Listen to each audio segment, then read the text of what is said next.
Greetings! My name is, well, that's not really important what my name is. What is important is that, as you can see, I am now a cube. I say now because I haven't always been a cube. I used to be a square. But now that I have reached a different level, I have even transcended dimensions. Now I live here in Spaceland. Oh, it is wonderful. Everything has height. I can jump, roll over, and even spin on my vertice. Woohoo! Oh, I'm sorry, I forgot. You take all those things for granted because you have lived in Spaceland your entire lives. Oh, maybe you don't even know what I mean when I say Spaceland. Spaceland is the universe as it exists in 3 dimensions. There is length, width, and the very beautiful thing called height. Height is the thing I love. Now that I am in this universe, I can witness such beautiful creations as the cylinder, the cone, the tetrahedron, the dodecahedron, and I can even witness with my own eyes the divine sphere itself. Perhaps it is difficult for you to believe, but I never knew of such things during my lifetime. Oh yeah, I say during my lifetime because I am dead. But only now do I see that this is not a bad thing. The afterlife is incomparably splendid to the life I knew. You see, I used to live in the universe called Flatland. Have you ever heard of it? It exists only conceptually in your world. Let me explain. We live in 3 dimensions. But I'm telling you that I used to live in a 2-dimensional universe. We could only move left and right, back and forth. There was no height whatsoever in Flatland, and everything exists on one plane. Still find it a bit difficult to understand? Okay, imagine this. Place a coin on a table. From directly above, you will see this coin to be round. But as you begin to look at it from a different point of view, it appears to change from a perfect circle to an ellipse. Keep moving lower and lower until your point of view is exactly in line with the coin. The coin now ceases to look like an ellipse and now appears to be, as far as you can tell, a straight line. When on that plane, all shapes appear to be straight lines. Now you're starting to see things like a Flatlander. This is how all of the inhabitants of Flatland view the world and each other. When someone would come closer to us, they would appear to become larger. When they would go away, they would appear to become smaller, but they would always appear as a straight line because there are no shadows in this world. It is truly difficult for me to talk about my living days in Flatland. All of us who transcend into a higher dimension fear even thinking about going back.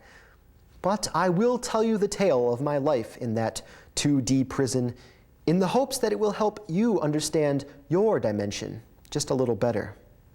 Hop on the plane, if you will, and come with me to Flatland.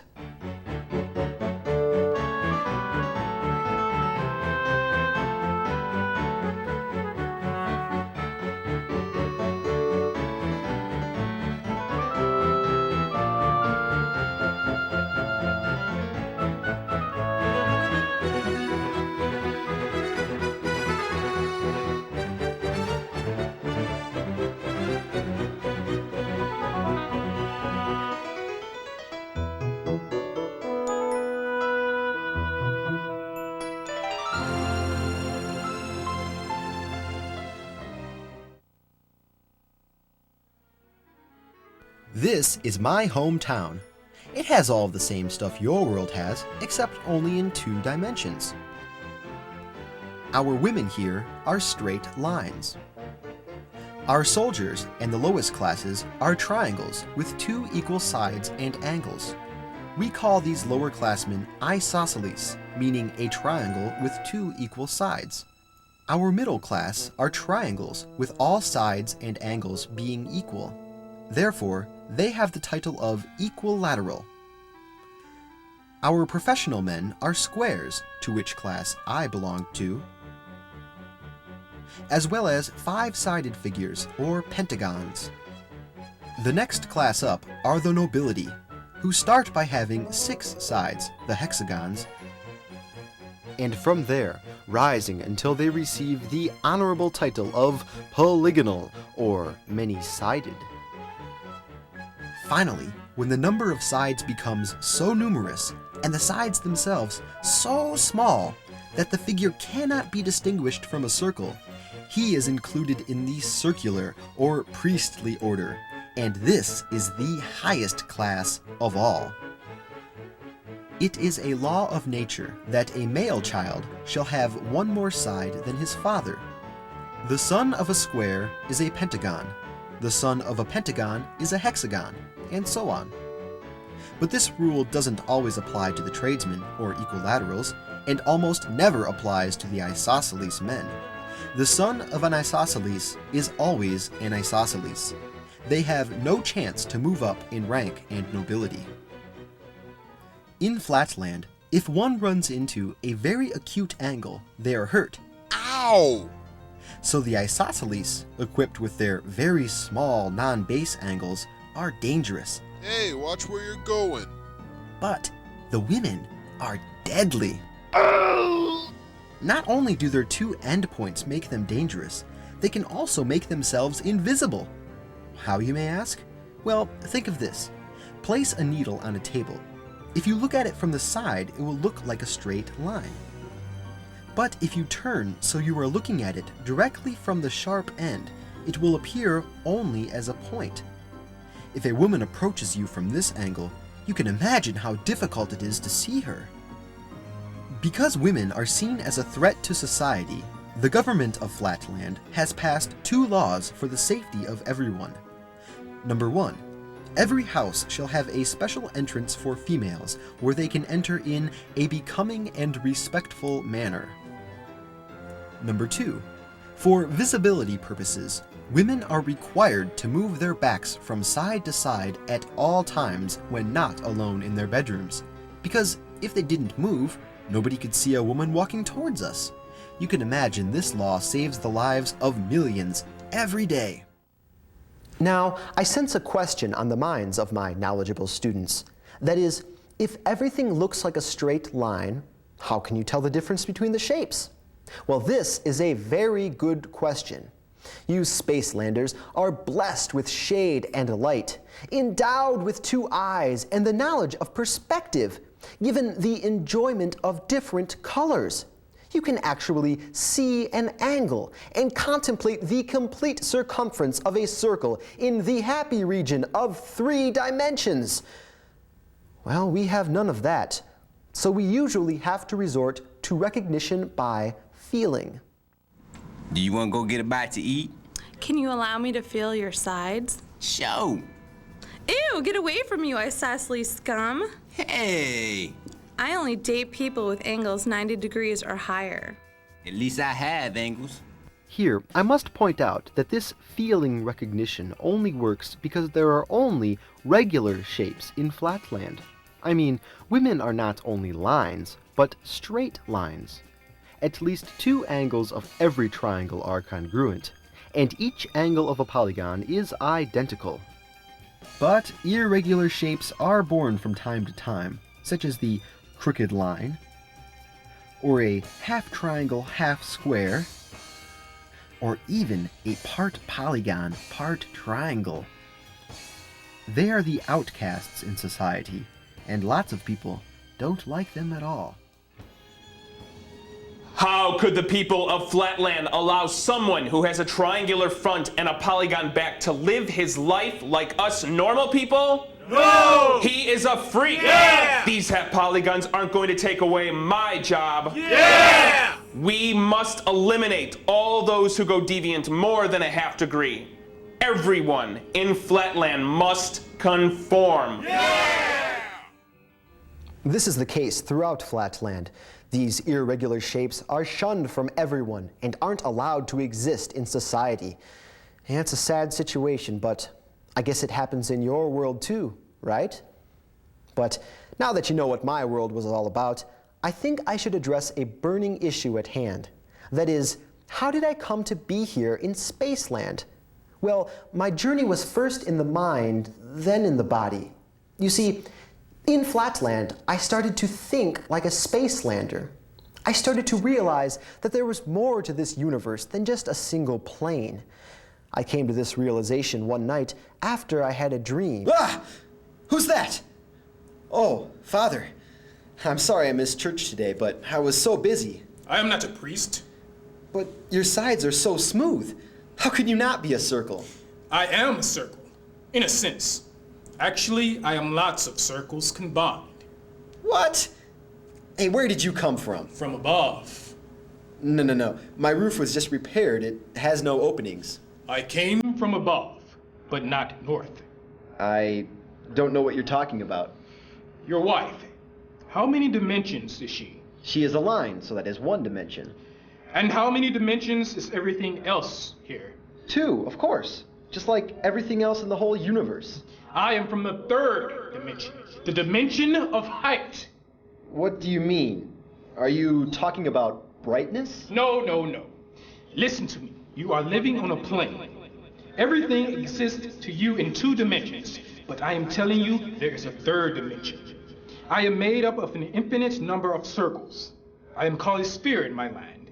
But when I enter your dimension, I look only like a circle. Tell me then, how many sides does a point have? 0. Right. And what about a line? How many sides or terminal points does it have? 2. Correct. And how about a square? 4. So you see this. 0, 2, 4. What should be next? 8? Bingo! Imagine a square with 8 terminal points. That's impossible. Ta. It is not impossible. It is simply what we call a cube. If you don't understand still, I must show you.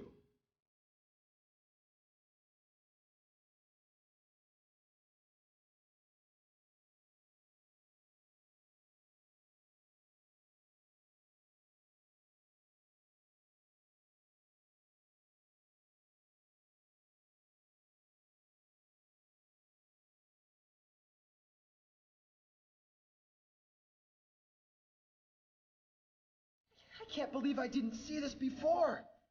How could I have not understood? It is so amazing. Now you understand. There is more to the universe than just what you can see or hear or touch. So much more. I only visit your world once every 2,000 years. You are a lucky one. You have gotten the opportunity to see what others cannot see, understand what others could never understand. Now you must return to Flatland and teach others about the third dimension. Get them to open their minds and see the truth of the universe to this point. After that, understanding higher dimensions is up to them. So I returned to Flatland and tried to teach what I knew. It was difficult, but I gave it my best shot. The wise ones understood immediately. Common people couldn't care less, and the fools laughed at it loudly. If they didn't laugh loudly, it wouldn't be the truth. Now I can understand. We are 3-dimensional beings living in a 3-dimensional universe. It is quite easy to imagine the dimensions below us. For example, imagine a cylinder. This cylinder exists in 3 dimensions, x, y, and z. But what would this shape look like in 2 dimensions? This can be visualized by intersecting it with a plane. And this is called a trace. In this example, a trace can be defined as the intersection of a 3D object, the cylinder, with a 2D object, the plane. The trace of a sphere is a circle. A cube is a square. A tetrahedron is a triangle. By intersecting 2 planes, we get a line, which is a 1-dimensional object.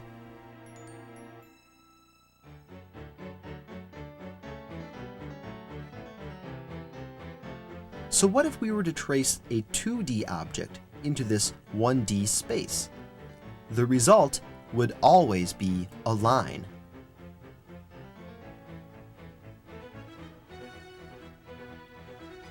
If Flatland were to be made into Spaceland, what simple shapes do you think everyone would look like? Wouldn't I be a cube? Wouldn't the priests be spheres? Wouldn't our workers be tetrahedrons? Or would they even be simple shapes?